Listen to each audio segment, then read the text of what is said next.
नमस्कार मित्रों, मैं डॉक्टर निशा मिश्रा।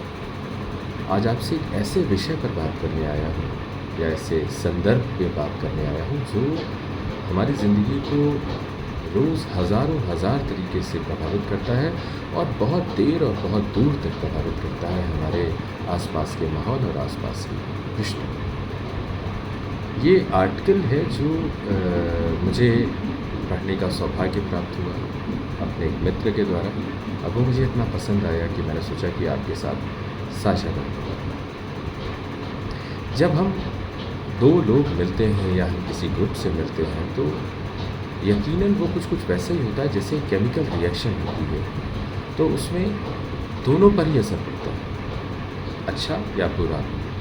ये हम नहीं कह सकते, पर हाँ असर पड़ता है। प्रभावी कौन है उसका असर ज़्यादा होता है। और ये जो शब्द हैं, जो हमारा जो कम्युनिकेशन है, वो एक तरीके का हमारा संप्रेषण है, हमारी पर्सनैलिटी का एक्सटेंशन है, जो हमारे जीवन मूल्य हैं उनको बताता है, हमारे व्यक्तित्व के बारे में बताता है, हमारी सोच के बारे में बताता है। तो ये सारी चीज़ें जो हैं वो इस बात को बहुत अहमियत देते हैं कि हम क्या बात किससे कब और कहाँ तो कहते हैं और कैसे कहते हैं। तो उसी में कुछ चीज़ें हैं जो मुझे भी पसंद आई और मैंने सोचा आप सबके साथ साझा करूं। जैसे कि एक शब्द है कि नो, तो एक अंग्रेजी फ्रेज़ थी जो कहती थी कि इट्स एन आर्ट टू से नो। किस तरीके से आप किसी चीज़ को मना करते हैं, हमेशा आप हर चीज़ को हाँ नहीं कह सकते। तो सेइंग नो थैंक यू, ये एक ऐसा विश्वास है आपका अपने ऊपर जिसमें आप ये चाहते हैं कि हम इस चीज़ में या इस कार्य में आपकी मदद नहीं कर सकते। उसके कारण हो सकता है कि हमारी अपनी रियलाइजेशन हो या हमारी समय सीमा हो या हमारी अपनी कुछ मजबूरियाँ हों, पर हम आपकी इस काम में मदद नहीं कर सकते। तो सेइंग नो थैंक यू ये कहीं से भी ये नहीं बताता कि हम आपकी सहायता करने की इच्छा नहीं रखते, बल्कि ये बताता है कि मेरी अपनी लिमिटेशंस मुझे पता है। ऐसे ही जब आप कभी कभी ऐसा भी होता है कि आप कह देते हो कि मुझे अपने ऊपर बहुत विश्वास है, आई बिलीव इन माई सेल्फ। ये जो आपका अपने ऊपर विश्वास होता है वो आपके काम करने के उसके जो असर पैदा करेगा वो काम, या उसका जो अंतिम लक्ष्य प्राप्ति करने का जो संकल्प है आपके अंदर, उसको बहुत अच्छे से रिफ्लेक्ट करता है। तो आई believe in my self, I believe in my labour, I believe in my ability. ये एक स्टेटमेंट है, लेकिन वो आपके आत्मविश्वास की बहुत ज़्यादा। कई बार हम लोग कहते हैं I will make it happen, ये डिटर्मिनेशन है। ये नहीं, मुझे पूरा विश्वास है कि मैं इसे कर डालूँगा, मैं कर गुजरूँगा। ये सेल्फ एश्योरेंस टाइप चीज़ है कि आप अपने आप को भी एश्योर करते हो कि नहीं मुझे तो करना ही है और मैं इसको कर भी लूँगा, सफलतापूर्वक कर लूँगा। तो ये आई वैल्यू माई सेल्फ, ये जब आप अपने आप से कहते हो तो ये आपके व्यक्तित्व पर और आपके काम करने के तरीके पर एक बहुत सकारात्मक प्रभाव डालता है। ऐसे ही जब कभी आप किसी से किसी विषय पर नहीं सहमत होते हो तो ये कहना बहुत लाजमी कि आई डिसएग्री। आई डिसएग्री एक तरीके से आपका अपने विचारों पर विश्वास बताता है।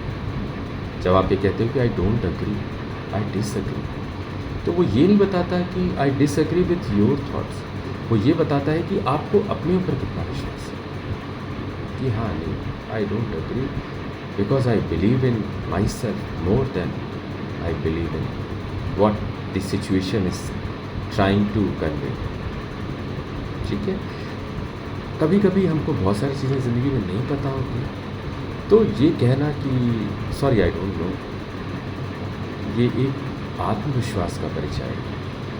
ये आपके ऊपर विश्वास को बताता है और आपकी अपनी एबिलिटीज़ को, जो आपकी क्षमता है, उसको स्वीकारने की ताकत देता है कि no I this is something I don't know, तो मुझे लगता है ये भी एक ऐसी चीज़ है जो हमें कहते समय या बताते या जताते समय बिल्कुल भी हिचकना नहीं चाहिए। स्ट्रॉन्ग पर्सनैलिटी की जब हम बात कर रहे हैं तो इसका यही मतलब नहीं कि आप बहुत रोबस्ट हैं, बहुत स्टबर्न हैं। It also means empathy. I am here for you, मैं तुम्हारे साथ हूँ। ये कहना भी आपकी एक जो व्यक्तित्व है उसको बहुत अच्छे से बताता है कि मैं हूँ ना तुम्हारे पास, मैं हूँ ना तुम्हारे साथ। ये आपके जो सोच है उसकी क्लैरिटी को भी बताता है कि come what may, I am here for you. एक और चीज़, जैसे कई बार होता है कि हम ज़िंदगी में बहुत बार कुछ गलतियाँ कर देते हैं। एडमिटिंग मिस्टेक ये भी व्यक्तित्व की बहुत गंभीर होने की, व्यक्तित्व के बहुत स्ट्रांग होने की निशानी होता है कि oh I have made a mistake, मैंने एक गलती कर दी है। आप इसको इस तरीके से देखते हैं कि एडमिटेंस जो होता है, जब आप उसको स्वीकारते हैं तो फिर आप उसको सुधारने की तरफ लग जाते हैं। जब तक आप उसको जस्टिफाई करते हैं, सुधरने की गुंजाइश नहीं रखते आप, या शायद आप नहीं चाहते। ऐसे ही आई नीड हेल्प, मुझे ज़रूरत है, तुम्हारी मदद की ज़रूरत है, ये कहना भी ये बताता है कि मैं अपनी क्षमताओं में रहते हुए ये समझ पा रहा हूँ कि ये काम मैं अकेले नहीं कर पाऊँगा, तो आप प्लीज़ आओ मेरी मदद के लिए, आई नीड हेल्प। तो ये भी जब आप एक टीम के तौर पर काम कर रहे होते हो तो इसमें बिल्कुल भी शर्माना नहीं चाहिए, हिचकना नहीं चाहिए, संकोच नहीं करना चाहिए, ये बताने के लिए कि for this particular thing I need help, मुझे आपकी मदद चाहिए। ऐसे ही जब आप कभी किसी विषय पर डिस्कशन कर रहे हो या कभी किसी सिचुएशन का आप समाधान ढूंढ रहे हो, तो अगर आप में और बाकियों में कोई सोच में अंतर है तो आई रिस्पेक्ट योर पर्सपेक्टिव, ये अप्रोच होना चाहिए कि हाँ, मुझे पता है कि आपने जो भी कहा, जो भी सोच रहे हैं या इस विषय के बारे में आपकी सोच है, मैं उसकी रिस्पेक्ट करता हूँ। डिसएग्रीमेंट का मतलब ये नहीं कि जो अगले ने सोचा है वो बिल्कुल ही बेकार है। आपके अपने व्यूज़ हैं, you have a different perspective, but that doesn't mean that you should stop respecting the perspective of others.